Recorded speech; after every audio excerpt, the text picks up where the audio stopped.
How to turn on or off history on REDnote app. Hey everyone, welcome back to the channel.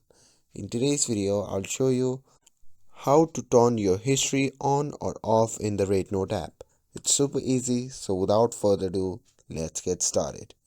So first thing first, open the REDnote app on your phone and make sure that you are logged in to your account.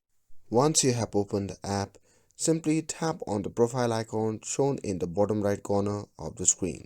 And once you are in your profile page, simply tap on the settings. Now in the settings menu, find and tap on the general settings.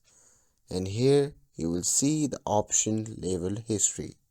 With this option, you can easily turn your history on or off with just a tap on the toggle button, depending on what you prefer.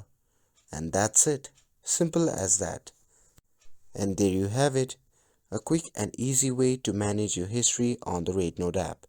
If this video was helpful, don't forget to like, share and subscribe to get updated for more videos. Thanks for watching and I'll see you in the next video.